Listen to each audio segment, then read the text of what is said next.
Hello, everyone, and welcome to episode 279th of Kouryer podcast. Our today's guest is Jitspoe. He's a solo indie dev and gameplay programmer from North Carolina in the United States, and he had a lot of experience working on AAA titles such as, Far Cry 3, Far Cry 4, and Ghost Recon, you mentioned before? Yeah, Ghost Recon Future Soldier. Yeah, Ghost Recon Future Soldier, and many more, titles. And but for now, let me quickly mention that in the captions you can find the links to his Patreon. So if you want to support our today's guest, you can go head on that link. The GitHub, Twitter, YouTube, and some links of some of the games he's developing right now. Are there all of the things you just sent me are all under development, or they're finished? Any of them finished? So Goop Loop is actually finished. That was a kind of small project that was originally a Ludum Dare Game Jam game, and then I decided to take it and extend it into a full project. So worked on that one for a month or two and made it into a full game. Just to go through the release process and kind of learn what that's all like, and hopefully not completely mess up my release on my bigger projects. Oh yeah, awesome. And also, the links of all of them are down in the description. So for Cook, Goop Loop, Feast of the Forgotten, Paintball 2, or Paintball 2. Yeah. I should have just copy pasted things, not typed. And yeah, they're all in the captions. And one thing I need to mention quickly before we get into the conversations and discussions and everything, I'm kind of excited about today's episode because after 278 episodes, I finally got into game dev on the podcast, right? And mostly the podcast has been about visual artists mostly. And I had some people who've one of them were social media guru or something that, I just brought them to help artists out. I bring out, people like this. I had, photographers before, but I want to bring on more writers and game devs mostly because those are the feelings I'm interested to get good at myself personally. And this is something that fascinates me. So yeah, here we are finally. But, with that quick introduction out of the way, how are we doing today? I assume you mentioned that it's 6 a.m. right now, right? Yeah, it's 6 a.m. here, but I tend to be very nocturnal. So, sun starts rising, and that's when I realize it's time to go to bed, and then I get up after it's set sometimes. Well, not so much in the summer days, but in the winter, sometimes it's just dark all the time for me, I guess. But yeah, I don't know. That just tends to be what's natural for me. And that's one of the great advantages of being a solo indie dev is I don't have to go into work in the morning because I am not productive in the morning. If I have to get up and go into work at 9 a.m., the first couple hours is me just trying to wake up. So it works out well for me. All right. Awesome. And all right, let's start off the conversation with the first, question. By the way, do you hear me well right now? Because as we mentioned, you're still a little quiet. Damn. Yeah, I should probably, start talking a little bit louder. I mean, that'll be fixed in the editing, so no worries about that because I'm checking everything. So hopefully I should definitely, maybe invest in a mic, temporarily, a cheap mic. Because we talked about this before the podcast as well. Yeah. But yeah, we'll see how it goes. So here's the thing. What led you to become, get on this path to become a gameplay programmer? Why when you started, started your path as a programmer, what led you to, get in the game industry and work on that sector? I actually started out more on the art side when I got into I started getting into modding Quake, and I did some stuff in Basic and QBasic way back before that, but actually getting into the development of 3D games started out modding Quake, and I worked with some mod teams and I was messing around and doing some models and textures and level design, things like that. So I wasn't heavily in on the programming side, but I gradually progressed to doing more and more programming because inevitably, especially with small mods, you don't have a group of people that's dedicated to working on stuff. So if you want something to happen, you just got to get in there and make it happen somehow. So, I started delving into the code more and more. And then when I was trying to get a job in the industry, I ended up going to college for a computer science degree because it just seems like it's a lot easier to get a job as a programmer than it is an artist. because artists are a lot of times they can get it's a lot easier, I think, to isolate the production of art. So some studios oftentimes will like outsource art and do other things. So I feel like the art side of game development often tends to be undervalued because of the amount. I mean, it obviously takes a lot of effort to build the art assets that go into a game. But a lot of studios, when they're cutting costs, will outsource things, or it's just not as valued. And then as a programmer, like you pretty much have to be on site. Like it's very difficult to outsource code. A lot of times there have been some studios and stuff that have attempted that, and then it usually ends up costing more to try to like deal with outsourced code. So it's easier, I think, for studios to have programmers on site. So that just seemed like the more logical thing for me to get into, is doing things on the programming side. Also, like the bar for art at big AAA studios is much higher than probably what I could have pulled off at the time. So yeah, I guess programming just made more sense, and that's why I got into gameplay programming. All right, awesome. And during this whole time, like, what are some of your favorite memories of working in AAA title? Like, I'm just kind of curious. Let's see. I guess, I mean, I don't know. It's not specific. Sorry. I just had a notification. Take your time. So there've been some. It's not specific to AAA, but I feel like there's always entertaining bugs and stuff that happen, and just working with people, having yourself surrounded by a large group of talented people is pretty cool. But there's definitely some. I feel like I enjoyed my time much more working with smaller teams than like at the big AAA studios.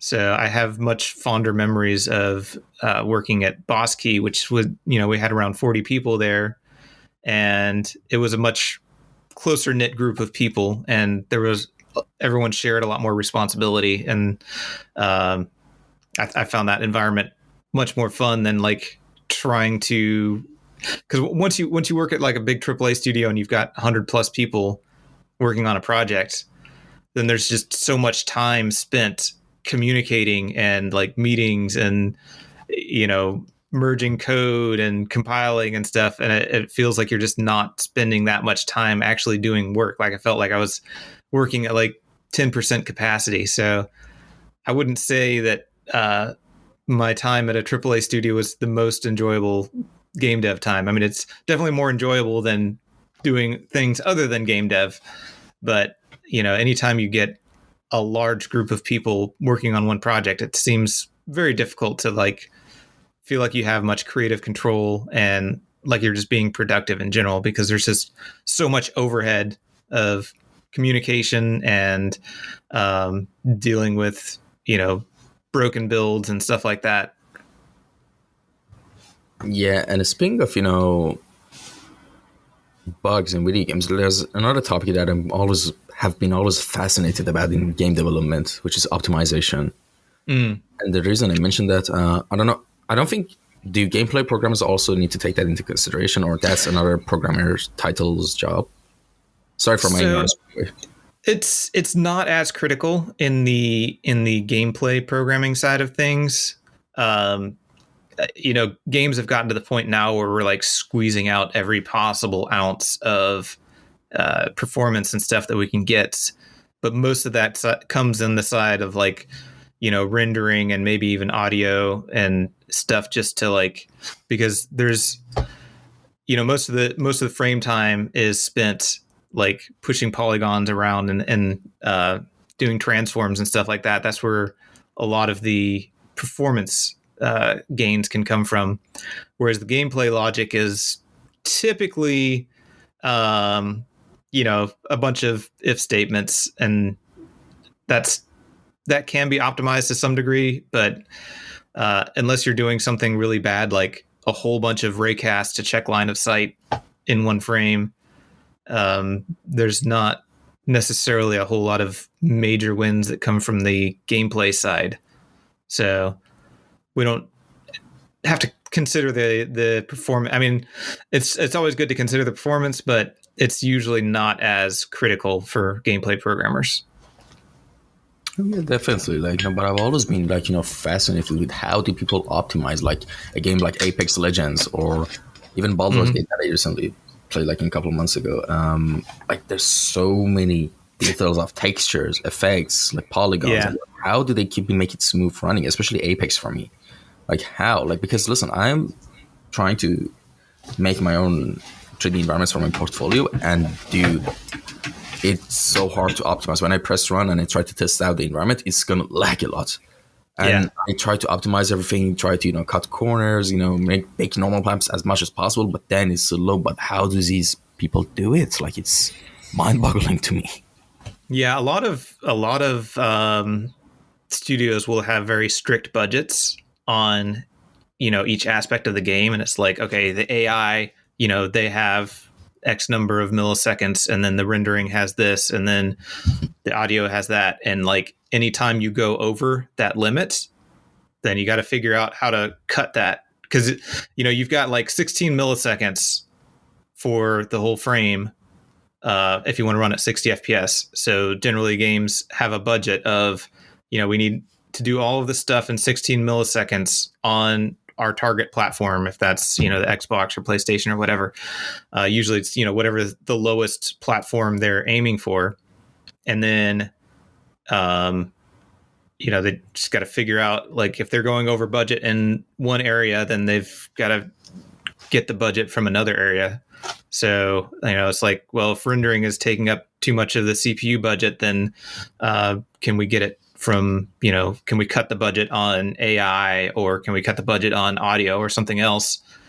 And sometimes they just have to make sacrifices. Like, I know in Lawbreakers, we had really fancy footsteps that would have all these different, surface materials and stuff like that. And that some of that stuff ended up getting cut because we just didn't have the budget for it. Yeah, that kind of makes sense. And, well, let me ask you something else. I know it's going to be a broad and general question, but in your experience, how would you define the pipeline of a cycle of a game dev cycle? Like, basically, what does the structure of a pipeline personally look like, for an indie game as well? And also, from your experience working in AAA, I would like to know, what from what you've witnessed, what is the proper professional and also indie pipeline of your experience as well when it comes to, like, making a video game? Like, what steps? Right. Does it so include? Typically, there's multiple stages. Usually, it starts off in the, obviously, you got like the idea stage, design doc type stuff. People may or may not do that, especially with indie stuff. Sometimes people just kind of jump in, but when you're talking about AAA, a lot of times there's a lot of red tape you go through to build these things. So, you've got your kind of design doc stage, and then it goes into prototyping, which is where you get a game. Sometimes it's not even the final game engine you're using. Like, some studios will have just a quick, like, rapid prototyping engine that you can just throw some stuff into and get some boxes moving around, try to figure out the gameplay. And then it moves into pre-production, which is like you don't have all of the artists and stuff on board, like going full bore, building all the assets. You're still kind of building up the architecture for the game that you're trying to build. So that's going to be more heavily on like some programmers and, some building systems and tech artists figuring out like, what's our visual style? How are we going to build these assets and keeping in mind like performance and stuff like that? It's like, what can we do? Can we build this style and keep this performance? Are we building like a big open world, or are we going to build like a tight corridor type thing? And, just kind of figuring all that stuff out. And then a lot of times they'll try to build like a vertical slice, which is kind of try to get, a few minutes of gameplay. Like what is the game going to be like? So try to get all aspects of the game just for like this one little section of a game. So, part of a level, some of the mechanics, the movement, things like that. And then once everything is kind of like greenlit and signed off, then it goes into full production where you have all of your artists and, everybody just like, ideally you've got your direction picked out, you've got your design doc laid out, and then it's just like a big list of tasks and everybody is going toward building the game. And then there's, once production's finished and the game is ready to go, then you got to go through like the certification process. And while that's going, there's usually like kind of post-launch development, which is fixing bugs for like a day one patch. Because there's usually like this whole process of release. When you're talking about releasing on platforms like the Xbox and PlayStation and stuff like that, like they've got to go through the certification process. And sometimes that, I don't know how long it takes now, but at times it used to take like weeks to months. So there'd oftentimes be an agreement of, because you got to go through and you got to like get everything ready to go and, print the discs and stuff. And then there would be like this agreement that sometimes certain things would fail, but you'd work out agreements that like, okay, we're going to address these things in the day one patch. So there's all this kind of like post launch development that goes in, and then sometimes like DLC and things like that. And then as that's happening, you're moving other people off to start doing like the prototyping and other stuff for like the next project. That's kind of how it works in a AAA studio. For indie dev, I mean, it's all over the place. Like if you've got one person, you might just be playing around with prototypes. You might be doing game jams, and then you find something that's cool and it's fun. It's like, okay, I'm going to extend this out to a full game. You might be, just focusing on the art style, and then you get something cool, and then you try to figure out how to build the game mechanics around that. I don't know that there's any one correct way to do it. The general, I think, way to do it is, block stuff out and then prototype it and then build the art later. But personally, I've found it's good to kind of bounce around because everything's kind of interconnected. So you might have a prototype that feels good with just some boxes and spheres and whatnot. But then when you add in the art for it, it changes the way it feels. Even if like the movement and stuff is the same, it might be like, oh, now that I have some art assets in here, like the speed of the character feels way wrong. This doesn't feel natural. Like the jump height isn't right. And then you got to like go back and readjust those things. So personally, I tend to bounce around a lot. So like I'll do some prototyping, I'll do some art, I'll do some level design, and then try to figure out how all those pieces interconnect together. It also depends on how like confident you are with the design of the game. Like the game that I'm working on right now, I'm calling it a Quake-like because it's a retro FPS and it's very heavily inspired by Quake. And Quake is an existing game, so I can basically say, okay, I'm just going to start off basically kind of making Quake and then, building my own flavor as I go along. Whereas another project that I was working on prior to that, well, I'm still working on it. It's just not my primary project. Fist of the Forgotten. I was building a platformer, but I was kind of discovering the mechanics and the gameplay as I went along and trying to figure out what was fun and what wasn't. And so that one was a much more difficult game to build because a lot of the mechanics, I didn't know if I was going to have in the game. And like crouching, I was like, I don't know if I'm going to have crouching. And then I implemented it and did crouch sliding. And then I realized that that's a really fun way to like build up momentum, and then you can like slide down a slope and jump up a ramp. And then you can jump higher because you've got that momentum. And then it's like, oh, this is like a core mechanic of the game. So now I've got to like redesign my levels to work around this mechanic and, really emphasize that. hopefully that answers your question there. If you have any follow-up questions, feel free. Oh, always. But before I do that, I have one more important question. What led you to decide on this style of mustache? I want to know the story behind that.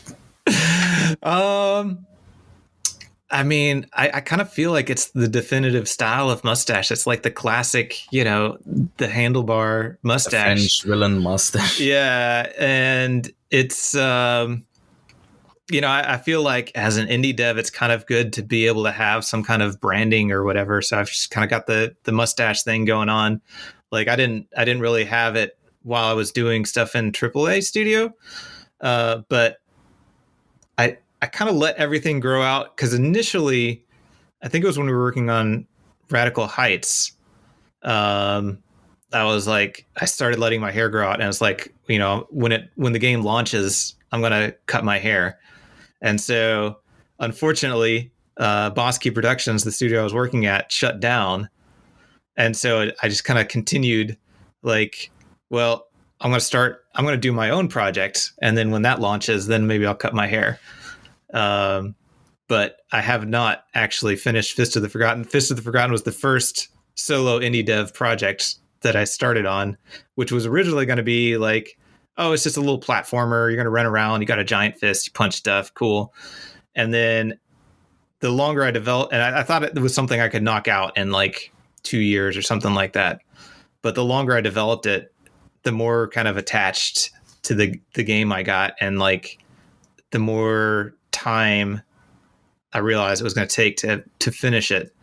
And I wanted to make it stand out. I don't want to just like, after putting a couple years into it, I don't want to just like, just wrap something up real quick and then shove it out there. Like I want to, make some really strong, powerful ending cinematics and stuff like that to really like make people feel like they had a really good, worthwhile experience when they play it.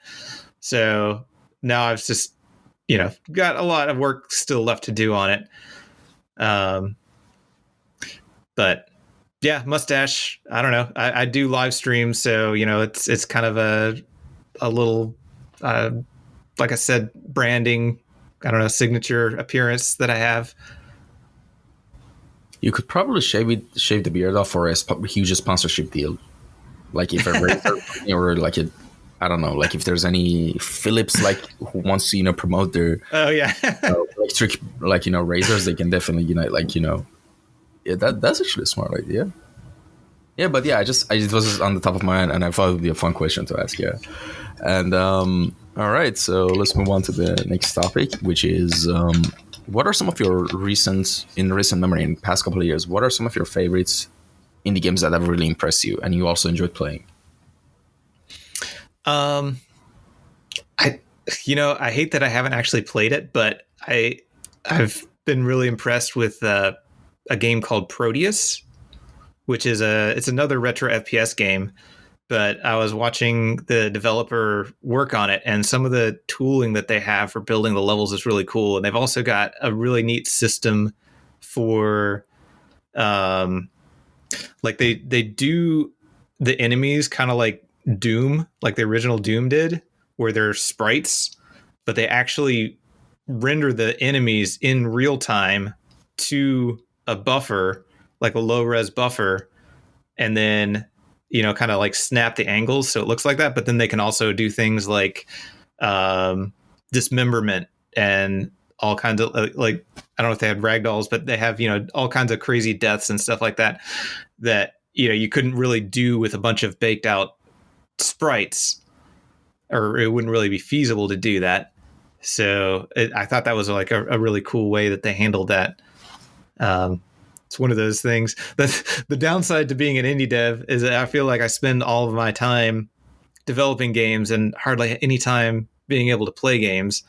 But I do play like, I don't know, every other week or something like that. I'll do a little like competitive research stream where I play a game or something. All right. And well, actually I saw the footage of Cook, and it kind of reminded me of Bloodborne a bit in terms of theme and vibe, if I'm not mistaken. And there was another game that I highly recommend you to check it out if you need, some sort of inspiration or something. But I don't know how your process is. Maybe you don't want inspirations from other games. You just want the things to be original. I don't know. Some people are kind of like that, actually. But the game that I'm talking about is Fear and Hunger 2 Termina. Like the vibe, it's nailed it down perfectly. The vibe of the thing they was going for, and I could see a little bit of similarities, in terms of vibe with your game and that in some elements, not all of them, of course. But that's a highly recommended thing to check out. Like also like Fear Hunger games, I don't know if you heard about it, but they're really fun, but they're brutal. They're really, really hard and also in themes brutal. Like there's no other way to describe it, but that's something I highly recommend you to check it out. I'll send you a link after the podcast. Yeah, cool. Yeah, I haven't checked that one out, so I'd appreciate it if you sent me a link. Oh, definitely. But the thing is, the very next important question that I'm really curious to hear your answer is, in terms of your design process, for example, the weapons, the elements of the game, do you like come up with the functionality of the design first, then make it cool? Or do you just like to make a cool thing, then come up with the justify like the functionality for it later, Because some people, there's two methodologies, right? Yeah, it's a little column A, a little column B. A lot of the weapons in Kook are inspired by actual real life weapons or prototypes of weapons that I just thought were really cool. Like there is a revolver that has it's like a cylinder of cylinders. So you can fire your 6 shots and then cycle to another cylinder of 6 shots. And I was like, that design is perfect for a retro FPS because most retro FPS games didn't have reloading. But if you're firing a revolver, it feels weird to not have a reload on it because there's very visibly like 6 shots. But I was like, well, if we just cycle to the next cylinder, then it's we just pretend that there's an infinite number of them. So that weapon in real life, I think there were only like 2 prototypes made, and like functionally it probably did not work very well because I don't know the structural integrity of having a weapon that's like that can have a whole cylinder of things revolve around is not really great. And then there's another one that was like a 9-barreled rifle, which I think they mounted on ships. Like you would probably blast your shoulder off if you tried to fire it. But, it's a video game. So you can just run around and fire a 9-barreled rifle because it looks cool. And then I put like 9 bayonets on it so that you can use it for a melee weapon as well. Because, 9 barrels, you got to have 9 bayonets as well. But then there's also a lot of stuff that I, want functionally that I have to kind of come up with the design of the weapon. And there was one that I've done that is called the Time Vampire because I wanted a weapon that fires like large spikes, kind of like in Painkiller or the Penetrator in Fear. I'm not sure if you're familiar with those games, but you could actually fire them at enemies and like pin them to walls. And I was like, that's super fun. And then for the alt fire, I thought it'd be really cool to create this like time distortion bubble where you fire that out. It creates this little bubble, and then everything that goes into the bubble gets like slow-mo. So if you got a big group of enemies you're dealing with, or you're not a very good shot, you can fire this time bubble, and then everything in it kind of freezes, and then you can take your time to just just pick them off.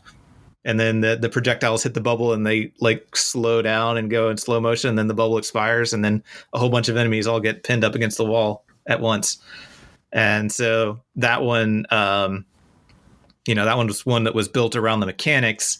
And then I built the actual visual weapon of the design after that. So I thought, well, if we're going with like the Time Vampire thing, because like wooden stakes, and there's been like this running joke in my in my streams about like how I'm working on stuff, and then like all of a sudden hours have gone by, and it's like what happened to the time? And then they're like, oh, the Time Vampire struck again. So when it came to time to name the weapon, they're like, well, it does time stuff, and you're firing wooden stakes, why don't we just call it the time vampire?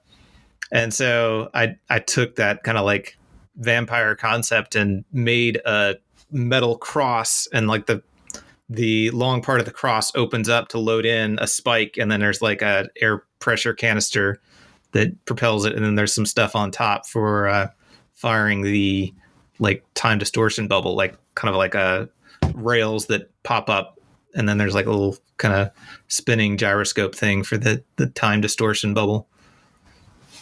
Yeah, I mean, the reason I ask that because I'm also like designing and making my own weapons, 3D weapons for my portfolio, and just potentially for making them game ready assets. But when it comes to design, the only thing that I came up with is how satisfying and cool it's going to look. Like the animations, like how satisfying the animations are going to be. Like, listen, they're going to look wacky and weird, but I mean, they're fun to use. And that's my goal when it comes to these weapons.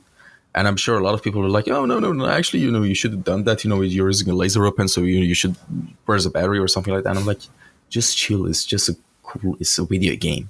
You're not going to be some realistic one as that, But yeah, that was an interesting topic for me to ask people. How do they come up with the coolness first, then add the functionality, or functionality first, then just add a flair to it. That's always like an interesting subject to discuss with people. And do you have anything else to add on to that topic? Yeah, I mean, I think it kind of goes for me. It can be either one. Sometimes I see a design and it's like either a real weapon or somebody's concept art, and it's like, oh man, that would be a really cool weapon to do blank with. And then it's like, well, can I implement that mechanic in my game? Does it make sense? One thing that's kind of a bummer is that there's so many weapons out there that have really cool designs, but they all just kind of fire bullets. And it's like, okay, I've got a couple guns that fire bullets. I need guns that fire rockets and grenades and plasma and lightning and all that other, kind of crazy stuff that you expect from a retro FPS. Another thing that I try to think about, maybe I spend too much time thinking about, is like not necessarily the realism of a weapon, but the plausibility of it. Like, how do these mechanics work? I know a lot of games are just kind of like, it's just a crossbow, and then the bolt automatically just goes in there and reloads, and you don't have to do anything with it. But I kind of like to think about like, what are the mechanics? How is this? Like the time vampire, it's got like a I guess you'd call it a magazine or maybe a clip of the spikes that are under the weapon, and they get loaded up and then seated back in, and the whole weapon opens up and then closes back down, and then there's like an air pressure, like an air tank that is supplying the pressure to actually propel the things. So it's kind of fun to just think about like how all of those mechanics work to be plausible, not necessarily realistic, but just plausible enough that you're like, oh yeah, cool, those things work together. And it's not just, magic that doesn't make sense for how it fires. Oh yeah, and by the way, for anyone who's watching this on YouTube, you can definitely see like gameplay footage of the Time Dracula you mentioned, right? Time Vampire. Sorry, Jesus, oh my god. Close enough, yeah. Oh, that's kind of impressive. Yeah, my memory is not really good these days. The Time Vampire board you can see above us, and the gameplay footage of Cook and other games as well. You can see it above us, of course. And if you're watching it, you're listening to this as audio, then you can check one of the links and see what we're talking about, of the games. But there's another. Look it up. It's spelled Kook. Like it's kind of an archaic word for crazy. Like sometimes people probably hear the word kooky. Like crazy and kooky person, but I felt like it was kind of fitting because I'm trying to make the game in kind of a Victorian era, kind of like steampunk style, and so kind of an archaic word for crazy, since the main character is like a lot of the themes of the game are about insanity, since we're dealing with like Lovecraftian monsters and stuff, and that's a big theme in Lovecraft lore is about the insanity. People see these creatures and their mind just like can't comprehend them. And so the main character is a kook. He was already crazy, And so like when this stuff happens, it's just more of the same for him. Like he's able to deal with it. Everyone else went completely insane. They lost their sanity, but he didn't have anything to lose because he was already a kook. So yeah, kook, K-O-O-K. Interesting. And speaking of Painkiller, actually, the weapon designs on that game, Jesus, I loved it. That was actually one of my favorite games as a kid. Like when I was like 8-9 years old, I got my hands on a copy of the first Painkiller. Mm-hmm. I don't know if it's chronologically the first Painkiller, but the one that starts with the graveyard, level, the first level, that one. You play as Daniel, I think. I don't want to spoil the story too much, but whatever. You get to which one, But then there was this other Painkiller which you played as a demon, I guess. I don't know if you played that. No, I haven't played that one. There are multiple Painkillers and they're like interconnected. And yeah, the plot is actually interesting. I watched like a 20-minute video explaining the whole plot. It was kind of cool, And Serious Sam was also one of my favorite games as a kid, and the weapons on that have always been like really fun to play with. And they don't make sense, but that's my point. They're fun to use. They're fun to use. Yeah. That's the whole point of a game, to be fun. I don't care if it's not realistic. You fire a cannonball that's like bigger than you are. Doesn't make sense, but it's fun. Yeah, it's fun. Or the laser weapons, the energy weapons, it's just everything. They really nailed down the whole satisfying animation things for those as well, I think, in my opinion. And those were like gems, honestly, back in those days. I love FPS, early 2000s FPSs, honestly. And all right, the next question that's, naturally comes to mind when it comes to, of course, for anyone who is watching your content on YouTube or Twitter, why Godot? Why out of all these engines that, out there, they're popular, why Godot? Like that, I'm kind of curious about that. Yeah. I actually started on Godot, it was like 4 or 5 years ago when I was working on Fist of the Forgotten, and it was not nearly as popular then as it is now. But I I've worked with several engines, worked with the Unreal Engine and worked with a lot of in-house engines and some Quake engines, things like that. And a lot of times there will be engines that have, like a player controller or something like that.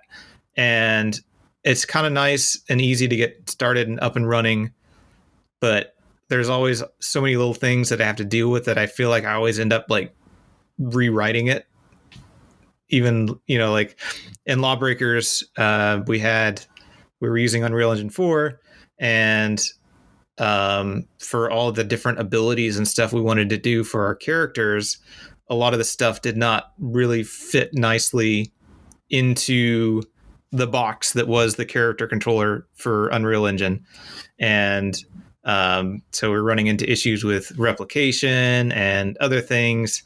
And it's like bit by bit, I was slowly gutting the code that they wrote and replacing it with my own, till the point where I think at one point I finally just like stopped using like the base, like I just copy pasted the base character controller and then just made my own version of it, rather than trying to like tap into the systems that they had.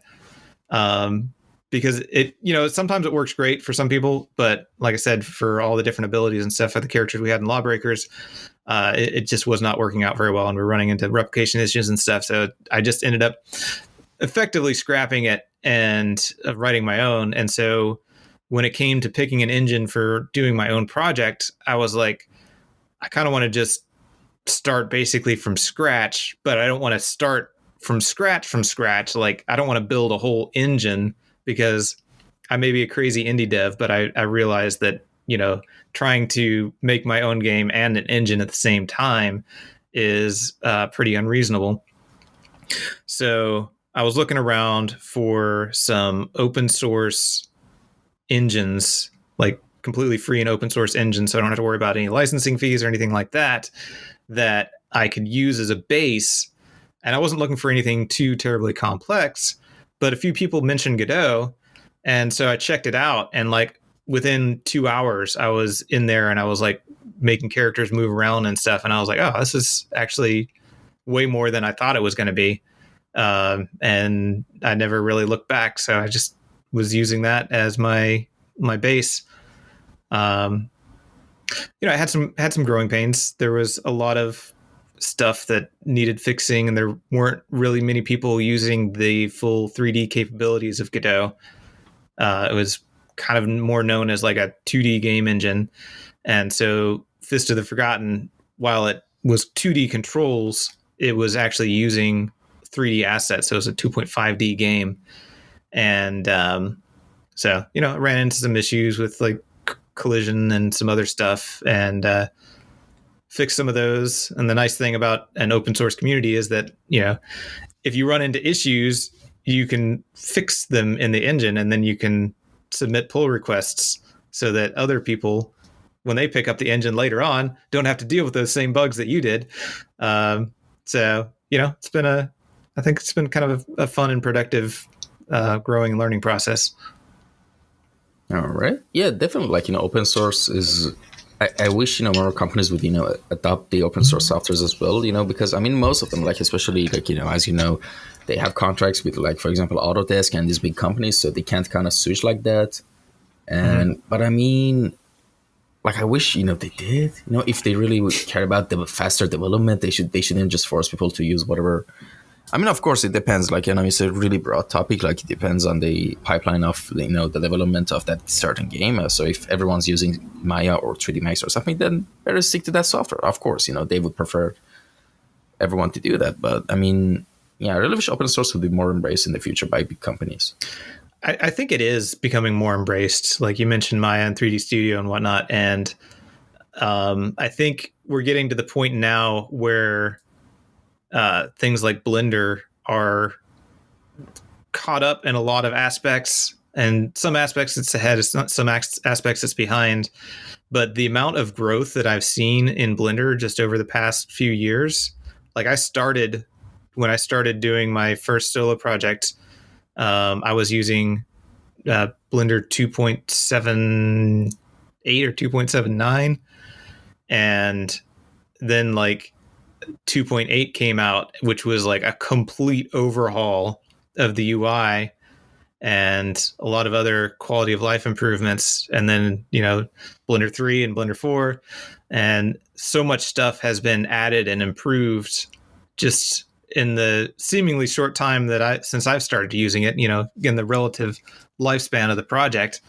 So it's been really interesting to see that growth and how much it's improved.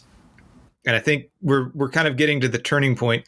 Like a lot of time, like for a while you had commercial software, and the advantage of commercial software is that you have a paid team of dedicated developers that can, they're paid to sit down and do all the stuff that people normally don't want to just sit down and do because it's tedious or very difficult or what have you, very time consuming. And then the open source software, it doesn't develop at the same rate because unless it gets some really strong financial backing, which I think is what's happening with Blender now.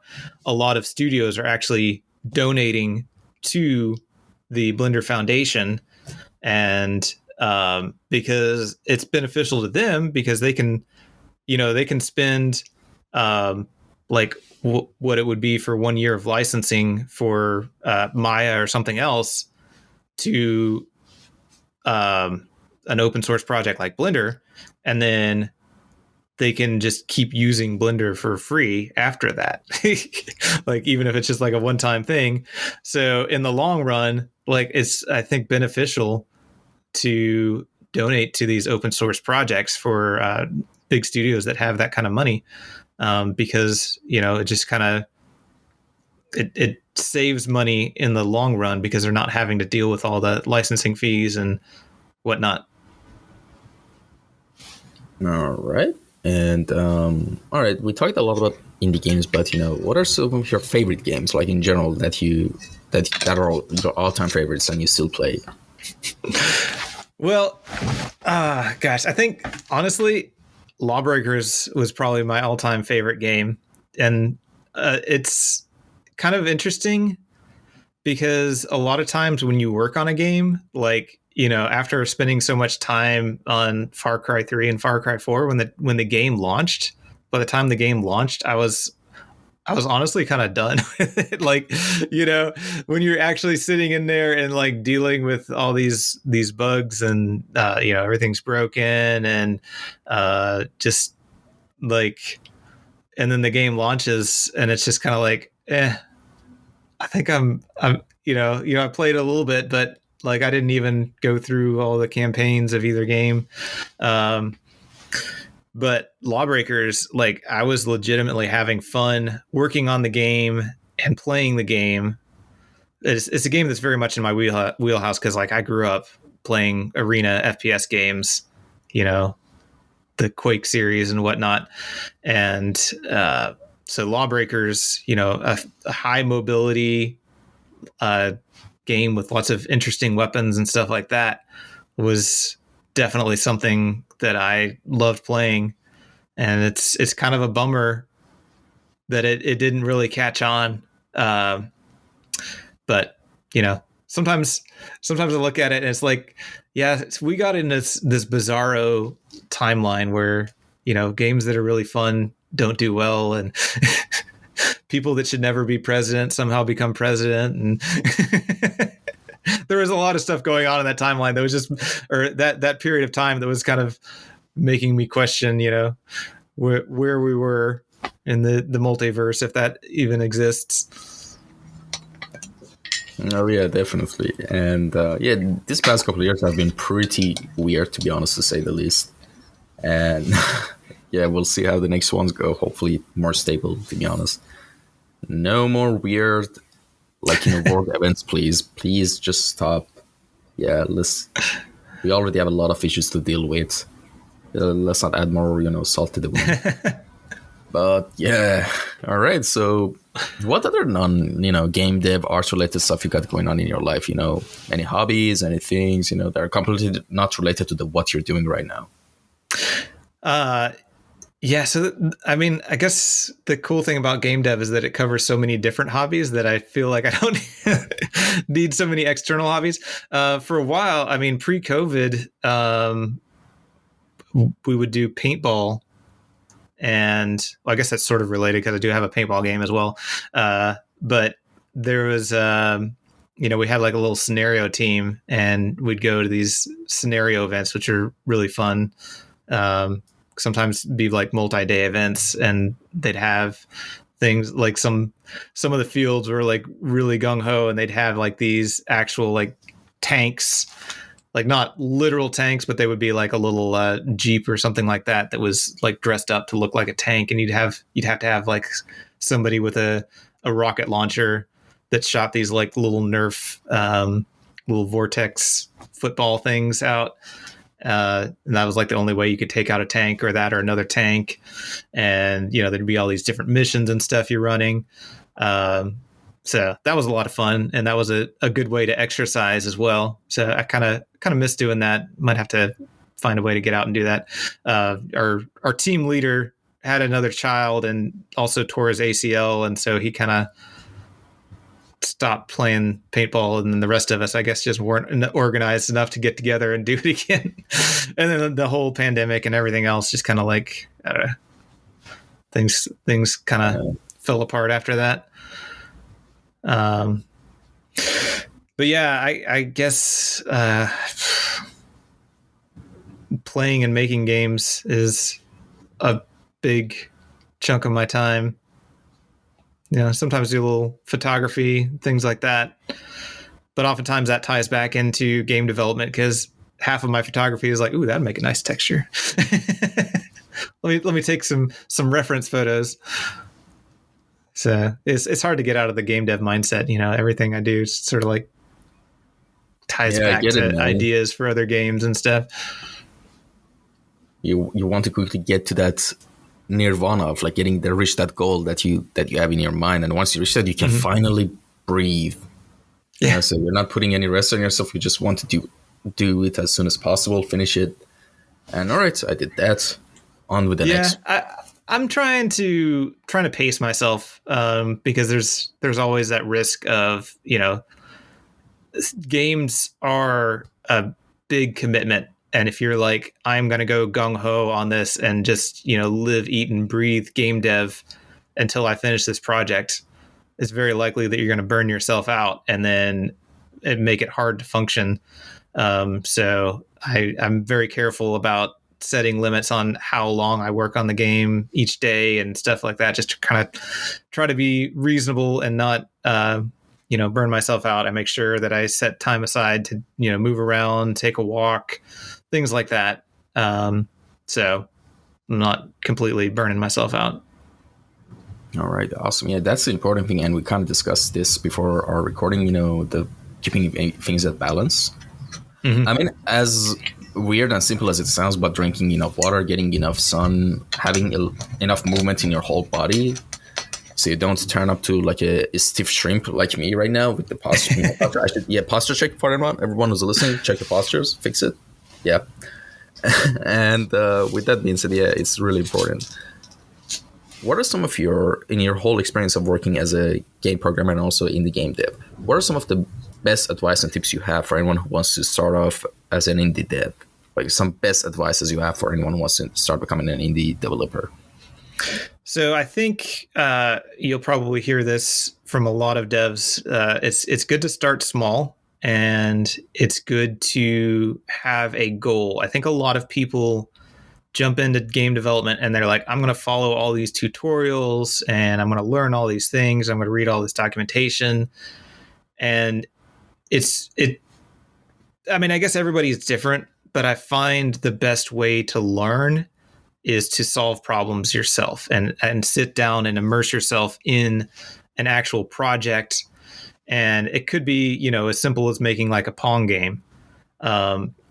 And then you'll learn stuff about velocity and collision detection and vectors and bouncing and like things like that. And it seems very simple, but even a simple game like Pong, there's a lot of elements that you can learn, and then you can build on that. You can maybe move on to like Breakout, and then just have a simple goal in mind and try to accomplish that goal. Build yourself a project. Sometimes game jams are a good way to do that. Maybe you don't have a whole lot of time, but you got a weekend, you can participate in Ludum Dare. There's some theme and you try to figure out, well, what am I going to do to make a game that fits this theme? And then you have like a definitive time where it's like, all right, you got to finish this game in just a couple of days. What can you do? And you learn a lot about time management and what to keep and what to cut, what's important and what you can ship the game without. That's also an important skill to have. Like actually finishing a game is it's a lot more difficult than starting one, because it's very easy to have an idea and then get in and start making stuff, and you're just kind of like, I've got another idea. I'm going to go do this other thing. So, I would try doing a couple projects, maybe things that you never release or just put out for free or whatever, just to learn the process of game development. And then when you get stuck, that's when you go in and you look up tutorials and look up documentation and look up videos and see how other people approach the problem that you've run into. But if you try to solve it yourself and then actually learn, why these different things are important, I think it sticks a lot better. Oh, yeah, definitely. And the next question, and actually the last question I have for you, which is actually, by the way, we've reached the end of this podcast. And to conclude every episode, I usually ask this. So this section is called Time Capsule, right? So, but what I want to ask you is, imagine you had a window of time to tell us and summarize the most important life lessons you learned till now. Like, what are some of the most best advice and tips you have based on your life experience that you can tell anyone who's listening? This is a life advice, not anything to do with game dev, art, or programming or anything. Gosh, that's a tough one. I always struggle with those kinds of questions because I feel like I don't know. My way of thinking and the way it seems like everyone else thinks are so different that it's sometimes very difficult for me to try to think of what's going to be good advice. But I think the key things are figure out what works for you, because like I said, everyone's different. And if you're listening to somebody's advice and they say, oh, you should do this, you should schedule these things and, do this, live by this, exercise at this hour, wake up, do this, eat that. And you try to do that and it doesn't work, then try something else. Figure out what works. And sometimes you have to change it up. Like sometimes you find something that works for a while and then you get, I don't know if complacent is the right word, but like it starts losing its effectiveness, and then you have to figure out something else. And like for me, what I've found works is anytime I need to do something, or I've got like a lot of tasks. Like if I build a list and try to plan stuff, it doesn't necessarily work out very well. But if I can set one task per day and I just like I schedule it on my phone, and it's like I've got 10 things I need to do, let me just schedule one a day. And if I can then my phone alarm goes off and it's like, oh, I got to do this thing today, then it kind of it gives me some incentive to do that thing. And it's like if I can just get one thing done, then eventually I can get through this list of all these things I need to get done. And maybe something like that works for people. Maybe it doesn't. But, if you find something that works, stick with it, figure out, how you can improve that. And another thing that works well for me is streaming my game development, because that gives me like a set time where I've got some like accountability. People are expecting me to start the stream at like around 7 p.m. Eastern time. So I fire up the stream and get some stuff done every day. Then I'm doing stuff. Well, every weeknight, and the weekends are kind of a wild card. But yeah, and I guess figure out how to keep a good balance so you're not burning yourself out. Pace yourself. Yep. Hopefully that's useful advice to somebody. Awesome advice. And by the way, 7 p.m. Eastern time is like 2 a.m. for people here. So yeah, that's my problem with being both nocturnal and U.S. It cuts out a lot of people on the other side of the planet. But yeah.